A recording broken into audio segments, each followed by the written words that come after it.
वो है हमारा कंपनी लॉ।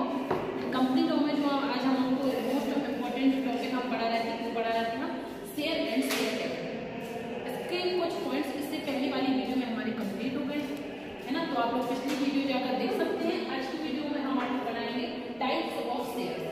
आप लोगों को बताते हैं सबसे पहले शेयर क्या होता है। देखो शेयर क्या होते हैं, अंश क्या होते हैं। हमारी कंपनी की जो पूंजी होती है उस पूंजी का सबसे छोटा भाग क्या कहलाता है, शेयर कहलाता है।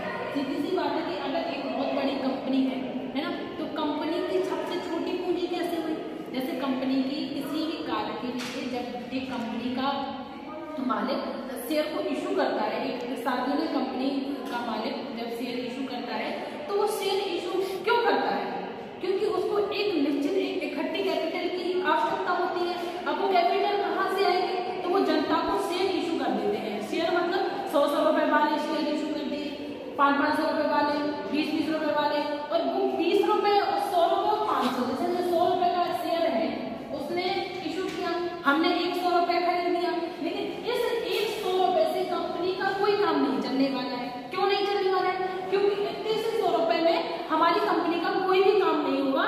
लेकिन ऐसे 100 रुपए वाले अगर हमने हजारों शेयर खरीद लिए तो हमारा एक स्टॉक बन जाएगा, एक निश्चित मतलब एक बहुत सारी कैपिटल इकट्ठी हो जाएगी, जिससे हम कंपनी की जो भी रेगुलर वर्क है वो कर सकते हैं। तो सीधी सी बात है कि ये हमारे 100 रुपए का शेयर इशू किया ना, तो ये कंपनी की सबसे छोटी पूंजी कहलाएगी, है ना। तो शेयर क्या कहलाते हैं, हमारी कंपनी की पूंजी का सबसे छोटा भाग क्या कहलाता है, शेयर कहलाता है।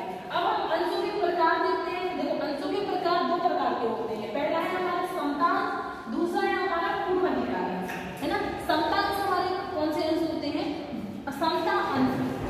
समता अंश जो हमारे खुद के सदस्य, मतलब हमारी कंपनी के जो सदस्य होते हैं, ऐसे समझते हैं ये हमारे घर के सदस्य है ना, ये हमारे घर के सदस्य हैं। लाइक हमारे कंपनी के जितने भी काम करने वाले व्यक्ति हैं, ओनर है, एम्प्लॉयर है और पार्टनर्स हैं, जितने भी हमारे घर के जो भी सदस्य होते हैं कंपनी में जो इकट्ठे मिलकर एक काम करते हैं, वो कंपनी हमारे समता अंश में आते हैं। दूसरा है हमारा पूर्वाधिकार अंश। पूर्वाधिकार अंश होते हैं हमारे जो कि हमारे एक टाइम के लिए अंश खरीदते हैं और केवल अपना लाभांश लेते हैं और बस खत्म हो जाता है उनका।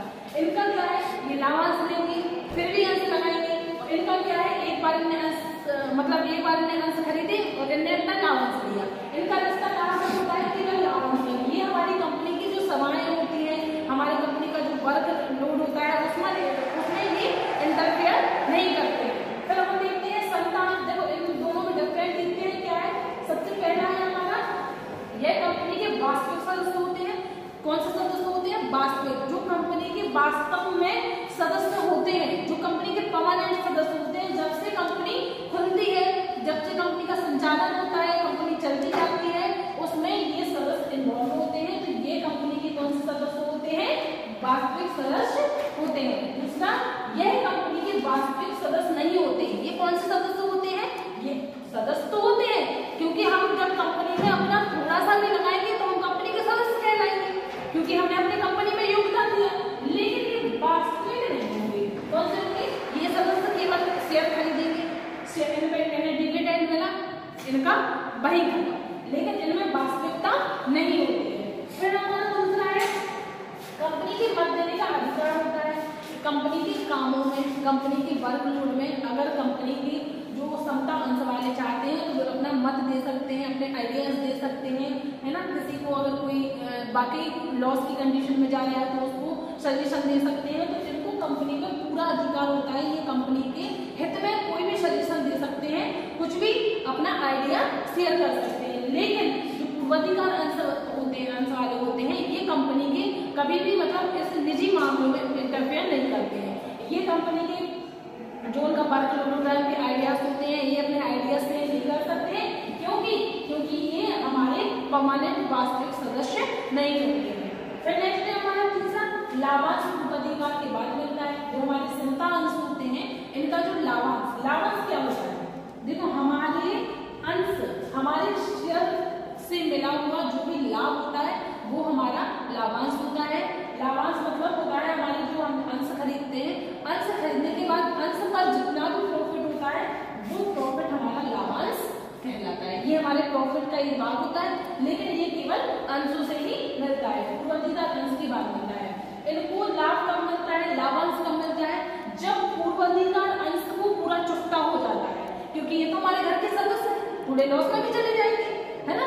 घर के सदस्यों को, बाहर के सदस्यों को पहले मिलता है, घर के सदस्यों को बाद में मिलता है। तो इनको लाभांश कब मिलता है, जब इनको लाभांश मिल जाता है, इनका हिसाब क्लियर होने के बाद ही इनका नंबर लगता है। फिर नेक्स्ट है हमारा चौथा, लाभांश की दर निश्चित नहीं होती है। इनकी तो लाभांश की दर निश्चित नहीं है, ये तो कहीं भी अपना पैसा लगा सकते हैं, क्योंकि ये तो कंपनी की सदस्य है ना, इनकी तो कंपनी के घर की तरह है, ये तो अपने घर की तरह काम करेंगे, क्योंकि ये जब से हमारी कंपनी चल रही है तब से अपना सहयोग दे रहे हैं।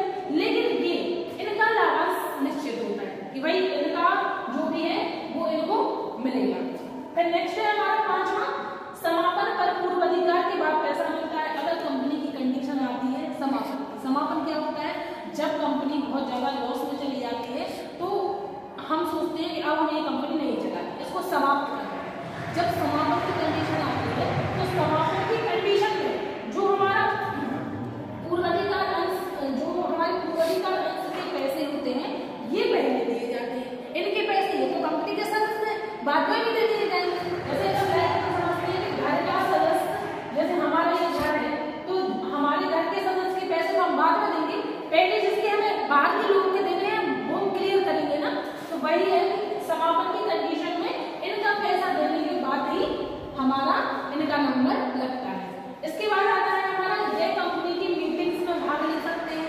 जो हमारी कंपनी की मीटिंग्स होती है, सजेशन होते हैं, आइडियाज होते हैं, जो भी हमारी कंपनी की पर्सनली मीटिंग होती है उसमें ये तो हमारे घर के सदस्य हैं, ये तो हमारी कंपनी के सदस्य हैं, तो ये तो हिस्सा ले सकते हैं। लेकिन जो हमारे पूर्वाधिकार अंश होते हैं इनका केवल संबंध हमारा डिविडेंड तक होता है। ये शेयर खरीदेंगे, हम उनको लाभ देंगे, लाभांश देंगे, ये फिर शेयर खरीदेंगे, हम फिर लाभांश देंगे। तो ये हमारी मीटिंग्स में पार्टिसिपेट नहीं कर सकते हैं, है ना।